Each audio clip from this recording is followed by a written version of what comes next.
का नाही लढवली? म्हणजे चिखलीकरांबरोबर 2019ला तुम्ही सहज जिंकून येऊ शकला असता. त्यावेळेला फक्त मला वाटतं 38,000चा फक्त फरक होता. तर आता जर तुम्ही लोकसभा लढवली असती तर तुम्ही सहज तिथून जिंकून येऊ शकला असतात. असे नवीन पक्षात गेल्यानंतर दोन विषय आहेत. पहिल्यांदा लोकसभेला जायचं किंवा राज्यसभेला जायचं हा निर्णय भाजपा श्रेष्ठींचा कदाचित आहे, त्याच्यामध्ये मत त्यांचं वेगळं असावं. तिने जो निर्णय घेतला मी त्याला मान्य केलं. दुसरी गोष्ट आहे की मतदारसंघामध्ये गेल्यानंतर हा सगळा जी टीम आमची जिल्ह्यातली आहे त्यांना विचार करायला अवधी लागणारच आहे. एकदम अचानक निर्णय मी घेतला हे मान्यच करावं लागेल मला. त्यामुळे ही सगळी टीम स्विच ओव्हर करण्याचा जो कालावधी आहे, किती लोकांना हे जमेल न जमेल असे विषय आहेत. पण मला दिसतंय की जिल्ह्यामध्ये वातावरण आता एकतर्फी झालेलं आहे असं माझं मत आहे. ठीक आहे, काय थोडेफार विरोध किंवा मतं वेगळं असू शकतात काही लोकांची, मी नाकारत नाही, माझा आग्रह नाही आहे. आणि त्यामुळे मला असं काही म्हणजे लोकसभेत लढू नये की असं काही विषय नव्हता. लोकसभेला सुद्धा मी लढलो अनेक वेळा, 4 वेळा लोकसभा लढलो. बरोबर. आता तुम्ही भाजपामध्ये आलेला आहात, लोकसभेचा विषय आहेच. भाजपचं मिशन 40+ आहे, तर अशोक चव्हाण या 40+ मिशनचा भाग आहेत का? मला वाटतं की ज्या अर्थी त्यांनी मला राज्यसभेवर घेतलं त्याचा अर्थ असा आहे की मी अधिक वेळ देऊन पक्षाच्या प्रचाराला, संघटनात्मक कामाला, विशेषतः मराठवाड्यात अधिक लक्ष द्यावं, रिझल्ट चांगलं मिळवण्यामध्ये माझं योगदान काय असावं अशी अपेक्षा असणं काही चुकीचं नाही आहे. तुम्ही इंडिया आघाडीत होतात, तुम्ही महाविकास आघाडीच्या बैठकांना उपस्थित राहत होतात. तुम्ही आता भाजपत आहात. भाजपचंही काम मला वाटतं तुम्ही आता पाहायला सुरुवात केलेली असेल. लोकसभेत भाजपचं हे मिशन कंप्लीट होईल असं वाटतं? किती जागा मिळतील भाजपला? मला जॉईन होऊन 48 तास जेमतेम झालेले आहे. पण तुमचा आता एवढ्या वर्षांचा राजकीय प्रवास आकलन असेल एकदम काही. परंतु एकंदरीत केंद्र सरकारची जी केली आता लोकसभेचे इलेक्शन प्रामुख्याने केंद्र सरकारच्या परफॉर्मन्सशी निगडीत आहे, राष्ट्रीय पॉलिसीजच्या आधारे निगडीत आहे, प्रधानमंत्री देशाचा प्रमुख आहे त्यांच्याशी निगडीत आहे. आणि मला वाटतं तिन्ही फ्रंटवर पंतप्रधानांचं काम जे आहे ते लोकांना पटतंय. आणि म्हणूनच अनेक राज्यांमध्ये निवडणुकी निकाल जे आहेत ते पाहतोय आपण.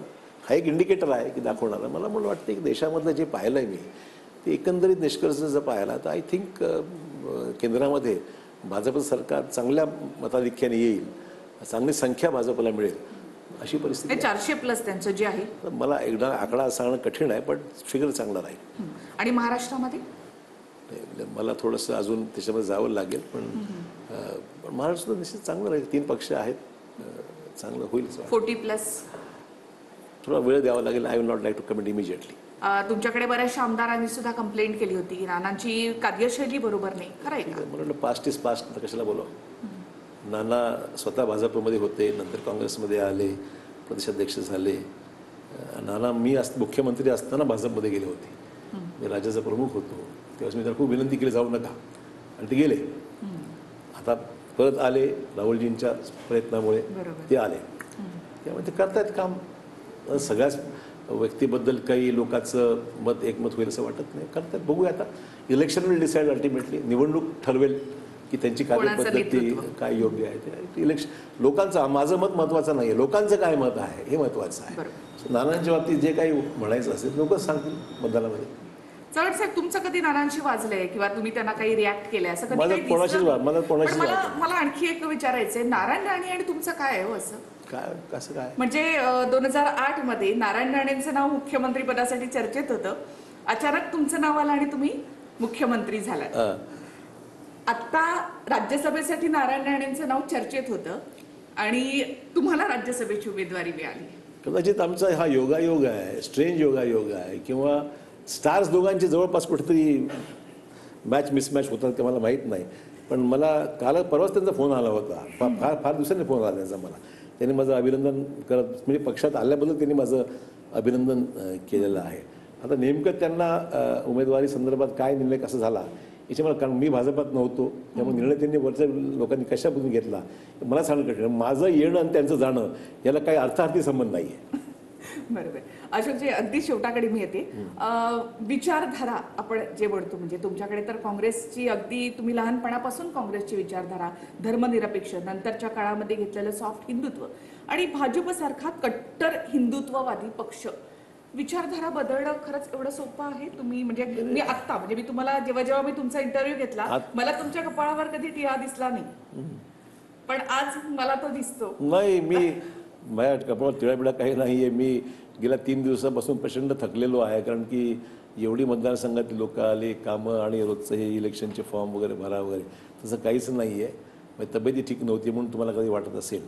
परंतु भाजपाच्या एकंदरीत या सगळ्या प्रिन्सिपल्स, आयडिओलॉजी, विचारधारा ही अब्झॉर्ब करण्या इतपत अजून माझी तयारी हळूहळू वेळ लागेल ना. आता स्विचवर काही एकदम होऊ शकत नाही असं. हिंदुत्ववादी हे कसं म्हणजे तुम्ही एक्सेप्ट करणार किंवा नाही, मग मी पुढच्या तसं- काळात आम्हाला चव्हाण असे जय श्रीराम वगैरे असे नारे देताना दिसणार? नाही तसं काय, मी रामाची भक्ती करतो. मी तुम्हाला माहिती आहे, दिवशी राम मंदिर झालं, उद्घाटन झालं मंदिराचं, तर मी रामाचा भक्त आहे सांगणारे बॅनर्स मी काँग्रेसमध्ये असताना लावले. हो. त्याच्यामध्ये कुठला मंदिराचा किंवा बाबरी मस्जिदचा उल्लेख नव्हताच. पण रामाची पूजा मी सगळ्या रोज पूजा करतो. म्हणजे अनेक लोकांना माहीत असेल की मी माझ्या वडिलांपासून ही परंपरा आहे. घरामध्ये देवघर आहे, एक सकाळी 10 मिनिटं तरी थोडंसं देवपूजा आम्ही करतो. बरोबर. हिंदुत्व, आम्ही हिंदूच आहोत. हिंदुत्ववादावरून इतरांना काही नुकसान पोहोचवा असंही नाही. आपण माझं काम करत असताना मी भाजपच्या श्रेष्ठींशी चर्चा करून माझी भूमिका सर्वांना सोबत घेऊन जाण्याचीच राहील, अशा पद्धतीने माझी कार्यशैली असावी असा माझा प्रयत्न आहे. म्हणजे स्वतंत्रपणे तुम्ही तुमचे विचार समोर ठेवणार, जे स्वतंत्र पटले नाही म्हणण्यापेक्षा तर ते तुम्ही सांगणार. मला वाटतं भाजपने सुद्धा आता जवळपास भूमिका सर्वांना घेऊनच चाललेल्या आहेत. आता बरीचशी नॉन हिंदू सुद्धा पंतप्रधानांना भेटतायत, मतं मांडतायत, पंतप्रधान त्यांचं ऐकून घेत आहेत. तुमच्या इतरही राष्ट्रामध्ये सुद्धा, मुस्लिम कंट्रीजमध्ये सुद्धा पंतप्रधान स्वतः जात आहेत, भेटत आहेत. ते डायलॉग सुरू झालेला आहे. त्यामुळे मला वाटत नाही हा फार ठीक आहे. तर काही विषय असू शकतात ज्याला कट्टरवाद जो आहे तो मी नाकार आहे काही ठिकाणी. परंतु मला वाटतं की परिस्थिती बदलत चाललेली आहे आणि त्यांनाही दिसते ग्लोबल किंवा नॅशनल लिडरच्या स्वरूपात पंतप्रधानांचं आता एकंदरीत जे काम आहे ते दिसतं आहे. मला वाटतं की तसा कुठे काही प्रश्न येईल असं मला वाटत नाही. तुमच्यासोबत आणखी काही आमदार येणार? मी कोणाशीही बोललेलो नाही. मी एकाही आमदाराला पक्ष सोडून या असं मी कोणालाही म्हटलेलं नाही. हा वैयक्तिक निर्णय तुमचा. करायचं असतं करता आलं असतं, पण तसं नाही केलं मी. खूप खूप धन्यवाद आणि तुमच्या पुढच्या वाटचालीसाठी खूप खूप थँक्यू. शुभेच्छा. थँक्यू. खूप खूप धन्यवाद. नमस्कार.